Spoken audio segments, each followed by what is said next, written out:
Hello, everybody. I'm Paul Beckwith.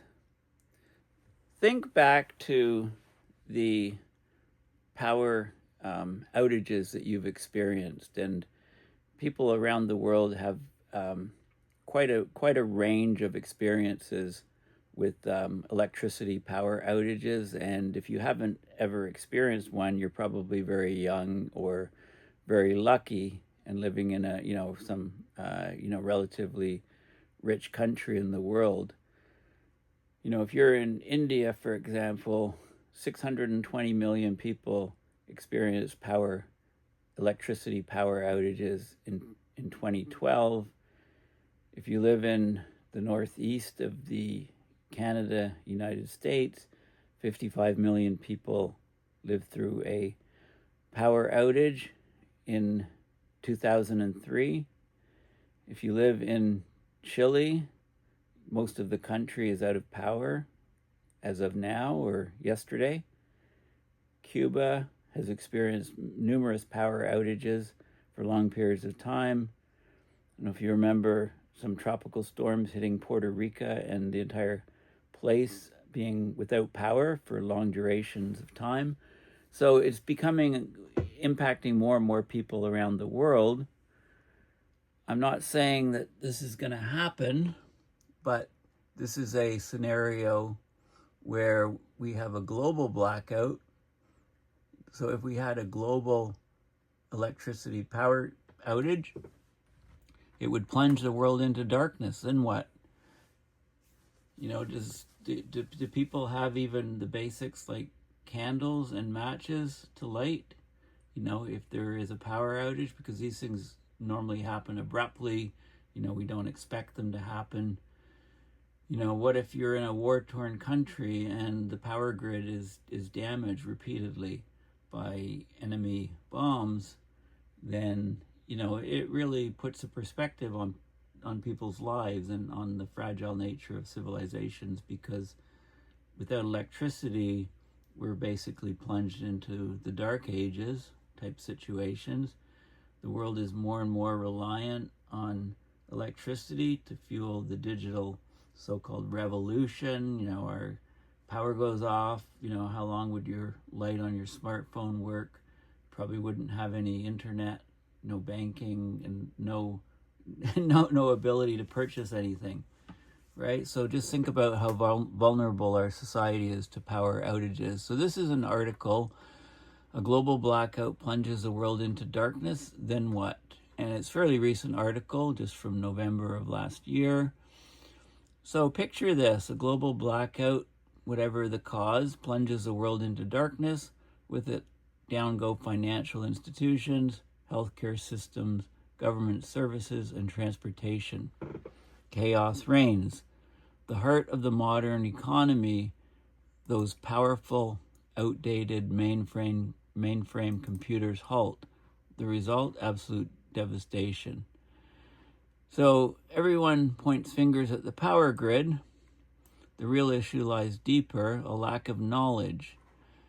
Okay, so despite the mainframe computers quietly running the world's critical infrastructures for the last number of decades, many decades, the collective ignorance about the importance of mainframe computers is staggering. Right? We talk about digital transformation, cloud-first strategies, but how many companies can survive if their mainframe fails from a global blackout? Probably none. It's time to face a harsh truth. If the tech industry doesn't wake up and educate people about the real backbone of our economy, the next global outage could mean more than just flickering lights. It could mean economic collapse. So, the ironic impact of a global blackout. So mainframe computers, the supposed dinosaurs of tech, power most critical sectors, including banking, healthcare, government services. Imagine the irony of these legacy systems being taken down by a blackout. They could have survived had anyone cared to invest in their upkeep.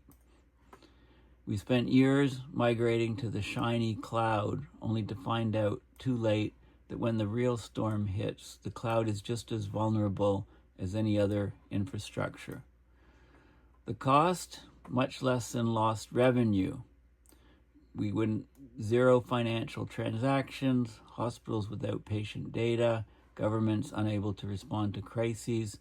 It's a perfect storm, and the global economy is its victim. So while everybody scrambles to bring their systems back online, the mainframes that were ignored for so long will be sitting there, smug in their reliability, if only anyone knew how to turn them back on. The best part is we're not even mildly prepared for this scenario. The very people who should be running and maintaining these systems are disappearing because no one thought it necessary to teach mainframes in schools or invest in training programs for IT managers and executives. Right? Students are being led to believe that if they know how to build an app, they're set for life. Never mind the fact that the systems, we're talking about the mainframe systems that keep society functioning, are written in COBOL, CICS, JCL, and other so-called ancient languages, which young people today don't want to learn. They say that's old school, that's old stuff. Freshers are, young people newly schooled in computers, are told mainframes are a thing of the past, so they flock to the latest trendy tech, completely unaware that the real money, the real jobs, and the real stability for society lie in mainframe expertise. By the time they realize it, they're in too deep. But when the global blackout hits, they'll be the first to ask, wait, what's a mainframe? And it's very, very ironic. Mid-level IT managers are supposed to be the guardians of these systems, mainframe systems, and they're woefully undertrained. Sure, they know how to manage cloud platforms and run a Kubernetes cluster, whatever that is, but ask them to troubleshoot a mainframe in crisis, forget it. These managers are the ones who will be staring at green screens or blue screens during a global blackout, wondering why the Control-Alt-Delete trick isn't working. So mainframes are robust and reliable if someone knows how to maintain them. Otherwise, we're all just waiting for the inevitable meltdown. So at the top, the chief executive officers, the CTOs, the CFOs, the CEOs making billion-dollar decisions don't have the slightest understanding of what mainframes even do and their importance. It's almost comical. The very systems keeping companies afloat are a complete mystery to them. They're busy being dazzled by cloud vendors and to realize the ticking time bomb under their desks. When the global blackout comes, they'll be at a loss. Why is their banking system down? They'll ask, oblivious to the fact that their mainframes have been ignored for years. Perhaps then, in a flash of understanding, they'll finally realize that their modernization efforts didn't modernize much at all. So cloud vendors must be laughing all the way to the bank now. They've convinced entire industries to ditch mainframes in favor of cutting-edge cloud platforms, right? Put everything on the cloud. They promise to solve all their problems until the power goes out. So the punchline is that mainframes were doing cloud-like computing long before Amazon ever dreamed up AWS. IBM even offers mainframe as a service, a solution that's as scalable and flexible as any cloud platform, but without the hidden costs and vendor lock-in. It's almost as if mainframes have been quietly doing exactly what the cloud promises, but no one is paying attention. So what happens when a global blackout hits? We'll have downtime, vulnerabilities, angst, and wasted resources on an unimaginable scale. Everybody will be sitting there in the dark, twiddling their thumbs, saying, my phone doesn't work, the cloud doesn't work, I can't get any money out of the bank, I can't go and buy anything. No cash, no candles, no matches for the candles. Integration failures, retaining costs, and catastrophic losses will pile up because too many companies bought into the false narrative that mainframes were relics, archaic, obsolete. So it's not just about the downtime. The real cost comes later when companies realize that migrating to the cloud wasn't the magic bullet they thought it was. Hidden fees, endless upgrades, lack of skilled professionals will make them yearn for the days when their mainframes ran smoothly 24/7 without the need for constant babysitting. So, IBM and other mainframe companies are partly to blame for this mess. If they'd made mainframe training more accessible and affordable, we might not be in this position. Because it's such a sort of a niche thing now, it's very expensive, very difficult to get training to learn on these. So because the cloud vendors take center stage, selling their services as the future, when in fact the offerings are just as fragile as the infrastructure they claim to replace. So the bitter reality, mainframes are still our future. But we're doing everything we can to ignore them. If we continue to neglect training programs, fail to prepare the next generation of IT professionals, a global blackout could be the least of our worries. We'll be dealing with an entire generation of tech workers who don't know how to keep the lights on. Mainframes have always been reliable, but they can only do so much without skilled hands at the helm. So next time you hear about the wonders of the cloud, remember, when the power goes out, you'll wish you had a team that knew how to handle a mainframe. So this is like a cautionary tale about how we're getting away from, we're getting into huge vulnerabilities for society. Now, what is the cause for many of these power outages now? Well, we're getting more and more power outages during extreme weather events. So this causes a cascading of the problems. So different kinds of severe weather, including multiple kinds at once, have different impacts on the grid in different places. So this is an article just from a few days ago.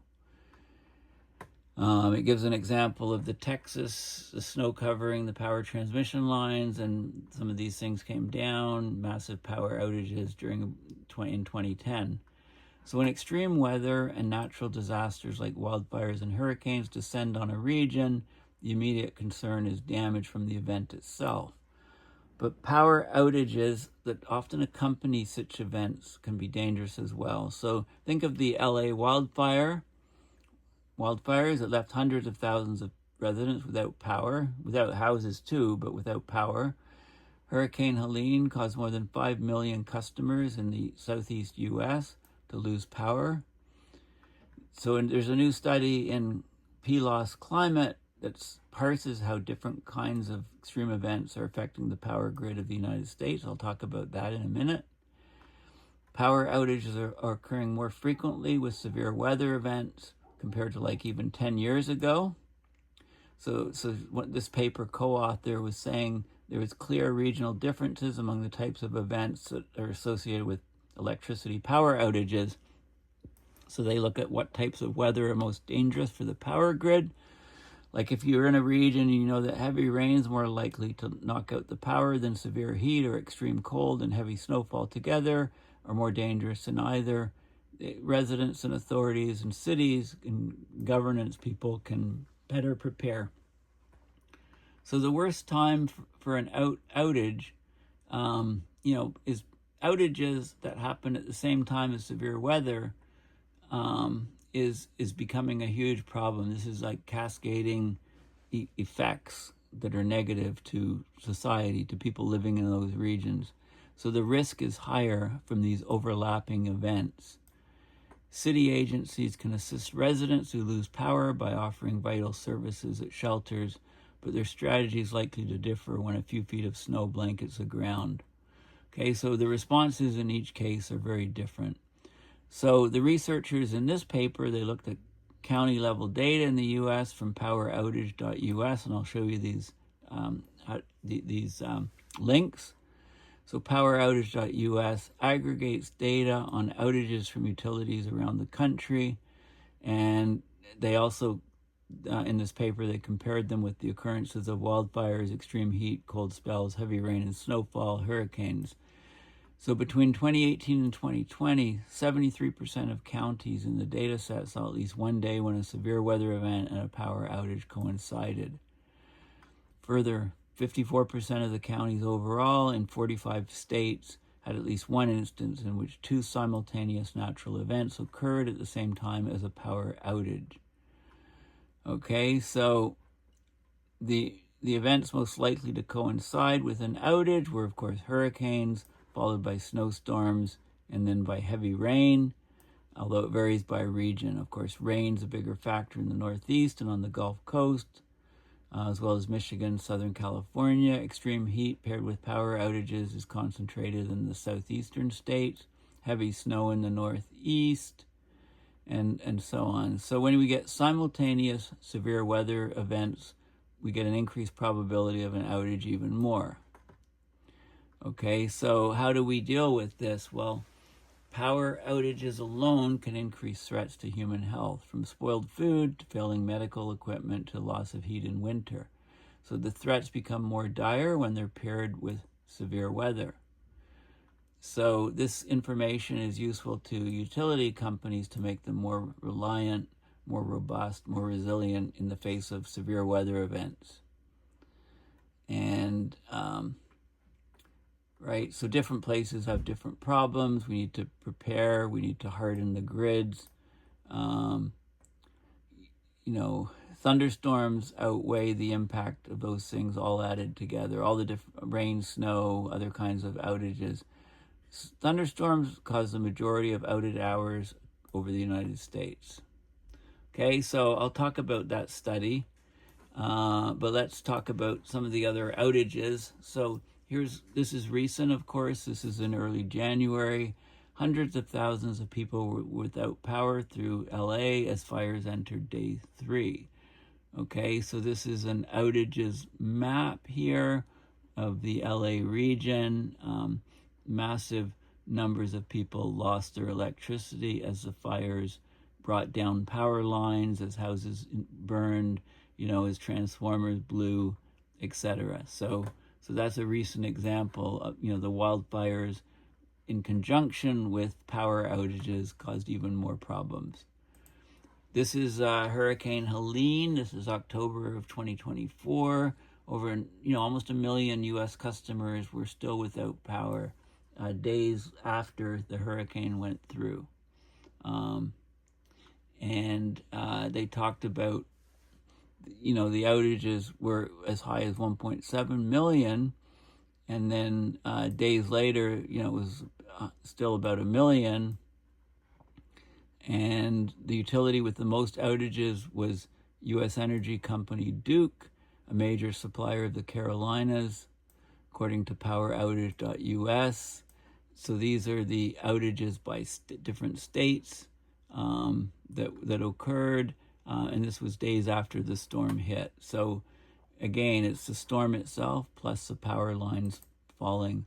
This is the paper Spatiotemporal, so space in space and time, the patterns of individual and multiple simultaneous severe weather events co-occurring with power outages, and they just looked over a 2-year time period, and severe weather-driven power outages are increasing in frequency and duration in the United States, likely with health consequences. Okay, so they looked at nationwide spatial and temporal patterns of individual and simultaneous severe weather events co-occurring with 8+ hour power outages.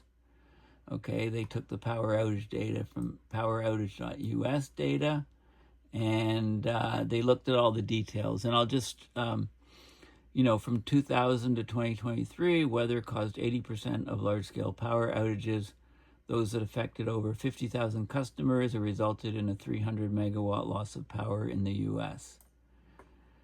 Okay, so severe weather-driven power outages occur when severe weather physically damages energy infrastructure, service pathways like transmission lines used for distribution and delivery. Extreme heat, for example, can cause power lines to sag, increases the resistance, cause them to heat up more. They can actually spark fires and damage the electrical wires. Tropical cyclones, of course, can uproot the electrical poles, flood substations. Cold spells, heat waves, winter storms can disrupt electrical generation, increase demand, increasing the likelihood of power outages. So it's all in there. Okay, I'm just going to show you some of the results here. So they look at the the different types of like they look at anomalous cold, anomalous heat, anomalous precipitation, snowfall, and the county days with severe weather types as a percentage, and the probability of 8-hour plus outages occurring in conjunction with them. And then they show different regions where there's anomalous heat, anomalous cold, tropical cyclones, precipitation, wildfires, and snowfall. So different risks and cumulative days. And this shows the different states, and it shows the hazards, like for example, this one has them all. So this is anomalously cold, anomalous precipitation, anomalous heat, and anomalous cold. I guess this is snowfall. The light blue is snowfall. Okay, so some states have all of them. Other ones just have a few different hazards. So they need to be dealt with in different ways depending on the hazards. And then there's, this is showing cumulative days of severe weather types co-occurring with an 8+ hour outage by warm versus cool season in U.S. counties from 2018 to 2020. So cool seasons, warm seasons, different severe weather types, and the total number of counties is the size of the circles. Okay, so they look at all of the data, and this is the patterns here. Cumulative county days of multiple 2+ simultaneous severe weather events that co-occurred with an 8+ hour power outage by U.S. state. Okay, so some states are hit a lot harder than others, and they've got the hazards down here. So there's lots of data on what's happening in the U.S., and here's some more information. Like this is anomalous cold connected with anomalous snowfall, right? So you can look at it divides the country into Midwest, Northeast, South, and West, and it shows the hazards. All of the hazards total are around the circle, and it shows the kind of the division in terms of number, percentage of the year, number of days and stuff. Okay, so there's lots of data from this paper. It's open source, the link's in the description. Okay, so let's move on. So summer heat waves can cause blackouts. Higher than normal temperatures can strain grids that are not used to unprecedented heat waves. Okay, so they talked about, and there is the North American Electric Reliability Corporation is a nonprofit organization. It maintains standards for grid reliability, and it looks at the risks. It shows large swaths of the West, South, Central Plains, Upper Midwest, New England, and Texas could face blackouts if soaring temperatures strain the electrical generation capacity. Okay, so it goes into the details and tries to, it's all a matter of risk analysis.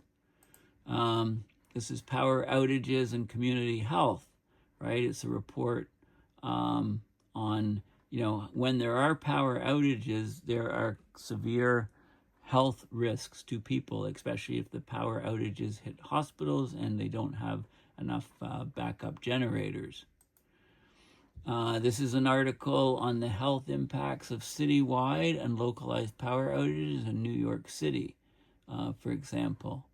Okay, so they mentioned the huge, massive power failure in the northeastern United States and Ontario, Canada in August 2003, plus outages that are associated with major storms. And they look at the different regions, the different, they look at some of the localized outages that have occurred in New York City and the impact. So this is the 2003 outage that affected 55 million people in the Northeast. And so they looked at how different regions of New York were affected and New York City were affected. Okay, so there's lots of information out there. The immediate effects of winter storms and power outages on multiple health outcomes and the time windows of vulnerability, right? The time window, the longer the outage, the greater the risk. And there's, they look at comorbidities, medical costs are higher for ice storms and or with power outage. And then the lags of the mortalities to when the power goes off and so on. The health burdens peaked at 3 to 8 p.m., higher in transitional months. So they looked at the data on health effects from these winter storms and power outages. Lightning data, we have lightning sensors across various countries. There's a national lightning detection network, and you can see when there's strikes in terms of generating wildfires, in terms of where the thunderstorms are, which cause more power outages, than any other factor across the U.S. Okay, this is in the news. I saw this article just yesterday, and that got me thinking about electricity, so I started doing some other research. So Chile has been hit by a major blackout, leaving millions without electricity. So the state of emergency was declared, overnight curfews declared. So there was a blackout across almost the entire country. And so the government, this just happened. It happened Tuesday, February 25th. This just 2025, it just happened. So power went off across a lot of the country. They declared a state of emergency, an overnight curfew. After the sweeping blackout, stranded commuters, knocked out traffic lights, paralyzed countless businesses, and left millions of people in the South American country without electricity. The National Electrical Coordinator, Chile's grid operator, said a disruption occurred in a high-voltage transmission line. It carries power from the Atacama Desert of northern Chile to the capital of Santiago in the country's Central Valley. They didn't actually say what caused the disruption, but much of the country's power grid basically shut down, from the northernmost Chilean port of Arica to the southern Los Lagos agricultural region. There was a massive power outage across 14 of the country's 16 regions, including Santiago, a city of 8.4 million people. Hospitals, prisons, and government buildings switched on backup generators. Hopefully they were well maintained and had sufficient fuel. Government urged the public to stay calm, and they were racing to put the grid back in operation and restore electrical service across the country of some 19 million people. So the breakdown was in the 500 kilovolt backbone transmission line. And so they had to evacuate passengers from darkened tunnels, subway stations in Santiago, tourist hotspots, right? So, at most 27% of city traffic lights were working, mobile phones blinkered offline, right? Flights were canceled, et cetera, et cetera, et cetera. Okay, so the entire countries are experiencing blackouts. This has happened in Cuba a lot in 2024. Millions of people remain without power in Cuba after latest power grid failure. This was December of last year. Massive power failure across the entire country. Okay, Cuba could only generate enough electricity to cover 1/6 of peak demand. Okay, so 5/6 was out. So only about 16% of the power was able to be covered, the demand. So the national grid collapsed. Millions were without power. They were only producing 533 megawatts of electricity. The demand would be between 3,000 and 3,200. So most Cubans were left in the dark, and including in Havana. So there's been a string of countrywide blackouts of Cuba's antiquated and frail power generation system. Okay, so this is showing power plants, the type of power plants, and the power being out. The demand, okay, so dwindling oil imports from Venezuela, Russia, and Mexico pushed the islands obsolete and struggling oil-fired power plants into full crisis mode several months ago. Well, guess what's a lot more reliable than these type of systems? Renewables. So Hours-long rolling blackouts, severe shortages of food, medicine, and water have made life increasingly hard for many Cubans who in recent years have fled the island in record-breaking numbers. Cuba blames U.S. sanctions, which complicate financial transactions and the purchase of fuel for the crisis. Okay, so there was a power plant failure which caused this, and there's been lots of protests about the unreliable nature of the power.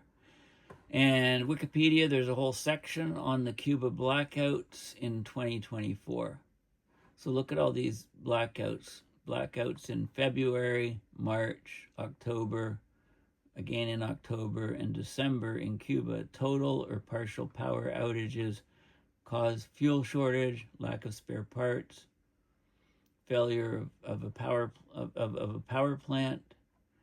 The blackouts were the most severe living crisis that the country has experienced since the dissolution of the Soviet Union in 1991. Okay, so it details all of the particular outages and the causes.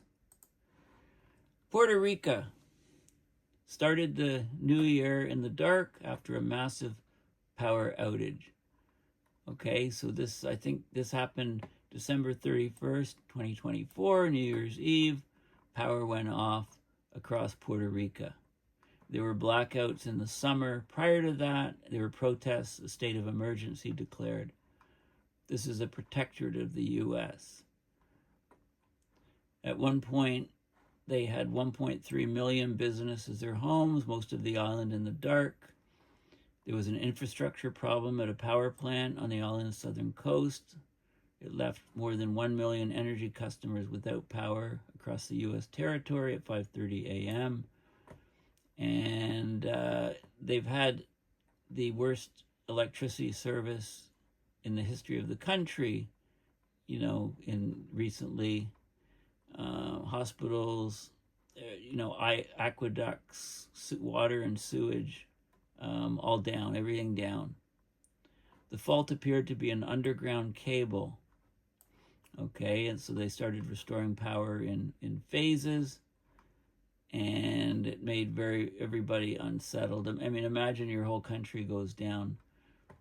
Puerto Rico's electrical system's been in decline since Category 4 Hurricane Maria devastated the island in 2017 and its power grid. The island continues to be beset by power outages as the fragile electric grid has not been permanently rebuilt since the storm raised it. So it's still a constant thing that's happening, power outages. And then this article came down a day later. The island-wide blackout on New Year's Eve was attributed to an outdated underground cable. So get this, the company that manufactured the underground cable closed down 25 years ago. Okay, so it's a very old, antiquated underground cable, and when it went down, the company that made the cable was closed down 25 years earlier, so no parts, no knowledge or expertise on how to repair the cable. Okay, the cable was so old that the company that made it closed its door 25 years ago, the Puerto Rican newspaper reported. Okay, so half of the country was still in the dark on New Year's Day, and the Puerto Ricans already pay twice as much for electricity as those on the U.S. mainland, so they're now paying more for unreliable service provided by an antiquated and patched up electrical grid, right? Good way to keep people poor, charge them huge amounts for electricity. It took 40 years to build the grid that Hurricane Maria destroyed in one day, right? So, in 2022, 5 years after Maria, Puerto Rico was hit by Hurricane Fiona. Since then, more than 200 outages have been reported in the U.S. territory due to lack of systems that provide backup energy when the grid fails. Okay, so FEMA's been providing much of the funds to rebuild the electrical grid. I don't know if that money's disappeared now with the new U.S. government. Right? So it's like, let them suffer in the dark, have totally unreliable power. So it's a very fragile system. Okay, so a couple websites. This is poweroutage.com. They're trying to set it up globally. They're trying to track, record, and aggregate power outages across the world. Okay, so they have U.S. power outage data, Canada, UK, and Europe's in development. So let's have a look at some of these. So this is the U.S. Electrical customers without power, and you can drill down and look at certain regions, and see where the power is out, and number of people without power, etc. Right? So there's lots of information. Maybe it's that was yesterday when I had this up. So it seems that they've cleaned up most of the problem. There's still some outages here in the Pacific. It divides it up, and then you can select and see where those outages are occurring. So there's California, some people without power there. Can't really see where it is because it's a low number. You can kind of 18, I saw 18 people out, right? So it tracks all of the stuff. So when a hurricane comes through or whatever, you can actually go and see, as you get cascading power losses in various places, you can track it kind of real time. Canada, this is United Kingdom, and then the EU is still being work in progress. So the data is there. Now, this is a very interesting site. If you look at Wikipedia list of major power outages, you can get the criteria. So very small outages aren't covered, but then you can see. So the largest was the 2012 India blackout, 620 million people affected. Pakistan, 230 million people. Back to India. Back to Bangladesh, Pakistan, Bangladesh. So you can say, okay, well, all these outages are in less developed countries. There's Brazil, there's Turkey. Well, Italy, okay, this was 56 million people. Then the Northeast, in Canada and the US, you can see, it was widespread. Argentina, right? You can go through and you can look at all of the longest outage, Philippines, 6.7 million people affected, 6.3 billion hours. So this is the length in customer hours. Puerto Rico, 3.4, Venezuela. And then you can get a chronology through the years of the different outages, and it gives the details of them. And it's quite interesting to look through and see. And you can certainly see an increase in the frequency more recently. As extreme. So here's 2024, for example. Philippines, Indonesia, Ecuador, New Zealand, Balkans, US. This is 3 million people in Texas. Lebanon, blackout. Venezuela, US, Hurricane Milton. Puerto Rico, wildfires in LA. Sri Lanka, Chile. Just transmission line failure. So I've talked about that. So it's up to date. It's very interesting to see those outages. Look, this is the 2012 India blackouts. This is the record number of people affected.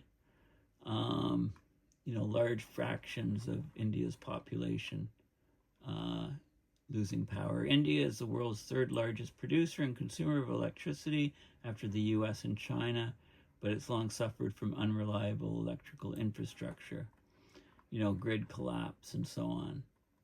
Okay, so a lot of it is how these systems are managed, right? And this is a big plus for renewables because they can make things much more reliable.